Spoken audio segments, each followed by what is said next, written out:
roads are covered with water as a nor'easter continues to batter the shore on a wet and windy afternoon. And the flooding threat is not over yet, so our next weather alert continues. Good afternoon, everyone. I'm Jim Donovan. Shore towns up and down the coast have already been hit hard by the flooding. We've seen plenty of rising water from Cape May to Wildwood, Ocean City and Avalon. Now they're bracing for more flooding with another high tide a little more than an hour from now. We have team coverage of the nor'easter as it pounds the shore. Meteorologist Grant Gilmore is timing out the impacts of the storm. Joe Holden is tracking the flooding in North Wildwood. But first, let's head to Ocean City, where we find reporter Nikki Dementri. So, Nikki, what are the conditions like there right now? Yeah, good afternoon to you, Jim. I'm going to describe those conditions in just a second, but I want to say I just spoke with the mayor here. He told us things are so far so good with this storm. Low tide actually was lower than expected, which is hopefully good news for later. All the concern is going to be on that high tide this afternoon, and it's about 2 hours or so away. Again, when we talk about flooding, that's going to be the major concern. But take a look at the ocean right now. Mother Nature is angry. The ocean just continues to turn up here this morning. And as far as the rain goes, it's just misting right now. We've been down here since a little bit before 9 a.m., Jim, and it was pouring until about 30 minutes or so ago. So you're actually starting to see people out here on the boardwalk. A lot of these beach entrances are closed, so you're not seeing people on the beach. Obviously, that's going to be a safety issue. However, you can see some people trying to take some photos and really just soak in what Mother Nature is bringing right now. But we've had crews in Ocean City throughout the morning here. I want to show you some video from earlier today. You're going to be taking a look at video shot on the bay side. That was shortly after low tide this morning. Water was still covering several streets, as you see here. The concern, as I mentioned, turns to this high tide in the afternoon. It's expected around 2 on the barrier island. Ocean City's mayor said in a letter posted online, and he just told us again that the tide cycle is expected to peak, I should say, at almost a foot higher than yesterday's high tide. And we did see decent flooding. Then businesses and families are keeping a close watch on the storm. When the tide comes in, it goes under the boardwalk, and then it floods all these side streets. And then we can't even get out sometimes. We have a business just offshore over 34th Street that's right on the marsh. So I'm headed there shortly, and we'll make sure as the tide's coming up, we're keeping an eye on where the water line is. I think everybody's a little concerned. I didn't see it last night at 1 a.m. I don't know if you saw it, but it was pretty high. Yeah, before we bring it back out here live, you're taking a look at some video of beach erosion. We shot that this morning. We're right along the Music Pier. Mother Nature, as you can see, is taking a good portion of the beach with her. Some of the dune fencing is also damaged right now. As a reminder, a coastal flood warning does remain in place through 8 tonight.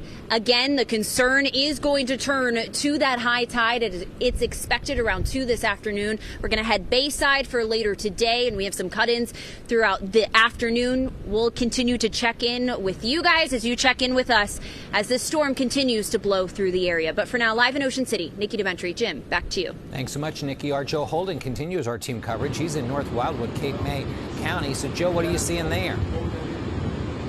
Well, Jim, you know what? The island folks are telling us that the tide is going to be bad. We can show you Tom Gardner behind the camera. We're on the seawall right at 3rd and JFK. The ocean is angry as we've been watching some telltale signs of the tide ever increasing in height. Let's go ahead and take you along the wall. As you can see the waves crashing. This is not unusual, but it does show a somewhat violent ocean just lapping against those walls. And eventually, as we get closer to the high tide of 1:53 this afternoon here in North Wildwood, that is where we will see this picture of these waves crashing clear over the wall. One lady telling me on social media that the water came up to the doorstep of her condo, which is at 2nd and JFK, which is literally right there where in the direction we are pointing. We do have video to show for you. Some street closures in advance of this high tide. This is like the trifecta of high tides. They were worried about the last 2 over the course of the last 48 hours, and now they are hoping to be out of the woods once we get past this high tide. Remember, as long as it takes for that tide to build is the same time period it takes for it to all recede. We were speaking to a man and why he comes here to watch the ocean in its ferocity. Go ahead and have a listen to our conversation with, we'll call him an Eagles-Phillies fan here along JFK Beach Boulevard. This isn't really that bad yet. Normally, it'll come up over these walls when it gets really bad. What draws you to check on things? Just the excitement of it, really. I mean, you don't get to see this all the time. It's all right.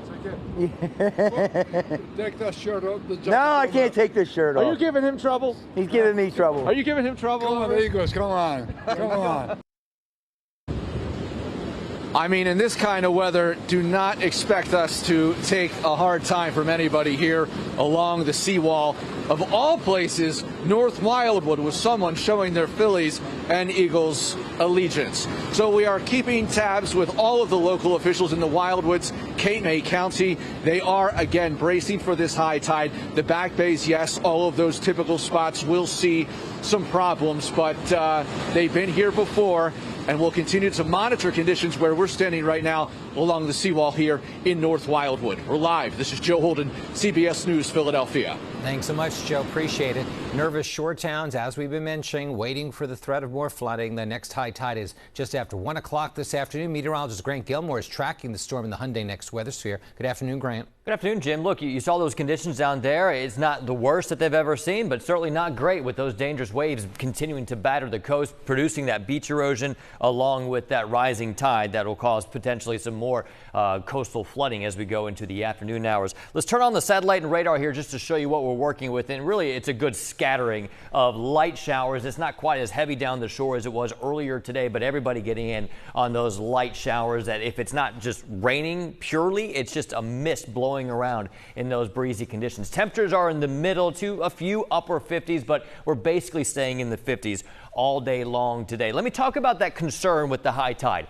as we go into the afternoon hours. High tide Atlantic City. It's going to occur right around 1:24 this afternoon, but down toward Ocean City, Cape May, we're going to see that high tide closer to 2 o'clock. I think once we get to 3 o'clock this afternoon, the tide everywhere along the Jersey Shore will start to recede, and we'll be able to sort of breathe that sigh of relief as we look at probably the highest of the tides behind us. But still, it's an onshore wind gusts all across the area, anywhere between 20 to approaching 30 miles per hour, again, with that good scattering and widely scattered showers. We'll continue that general feel as we go through the rest of the afternoon with showers persisting. We will start to see that rain thin out on the radar into early tomorrow morning. Still some light mist in some spots. The cloud cover will hang around through most of the day tomorrow. It will remain breezy, but finally, I think as we go through Tuesday night into Wednesday, the skies really start to clear. Wednesday's the day that will start to dry out. But we cool down as well in that 7-day forecast. A lot to talk about with that. We'll get to that here in just a few minutes. Jim, for now, back to you. Thanks, Grant.